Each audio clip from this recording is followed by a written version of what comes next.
আর আমরা অসুখের ছেলে মেয়ে। এই আপু বাইতে তো আমার সাথে তুই আমার খবর দিবি না এখন লাগা আসতাম না খবর শেয়ার আমি ঢাকা শহরে যে মালিকের বাসায় কাজ করতাম, এরা সেই অত্যাচারী জালিম মালিক।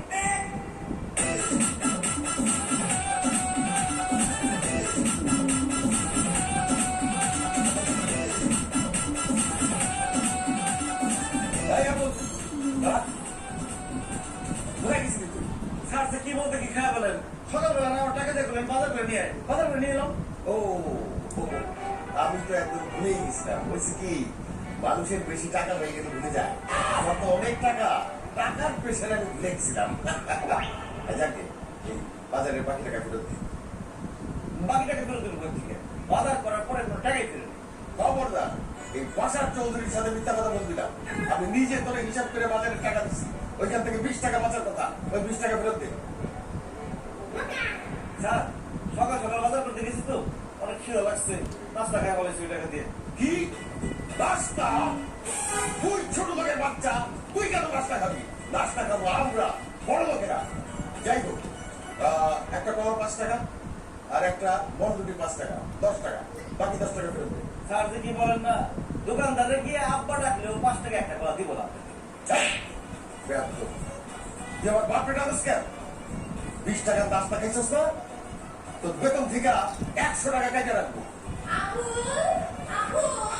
এই আমার মনে করতেছি দেখ আমি দাঁড়াইছি, তোকে জান না? আমি সেই কখন ঘুম থেকে উঠে গেছি, উঠে রেডি টেডি করছো, তুমি এগুলো আমার ব্যাগটি কোথায়? আপনি কোনো হাসির কথা বলছেন, তারপর ভেটকি দেবো, খাইছে এখন থাকো। ও ইউ মূর্খ আনকালচারড। আমি বাড়িতে কাজ করবে।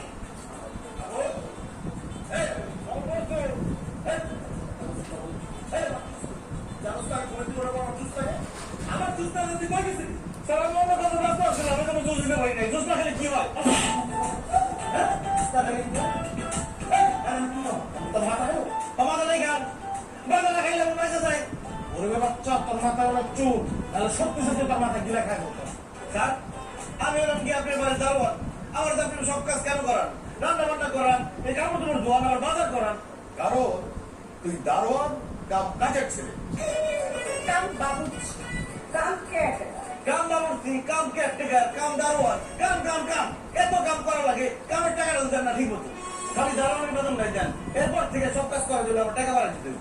এই ছোট লোকের বাচ্চা, তোর এত বড় সাহস, তুই বেতন বাড়ানোর কথা বলিস?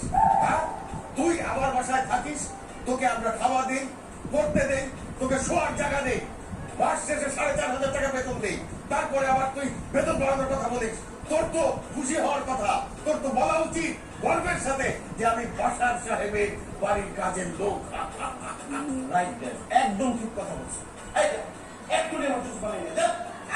আমি আমার নাস্তা রেখে আমার ব্যাগটি নিয়ে আয়। এগুলো সব বাদ, জলদি কেটে যা, চোর বাটপার সব ঢুকে যাবে গেট দিয়া।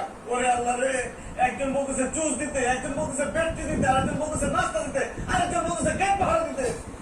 তুমি বলে দাও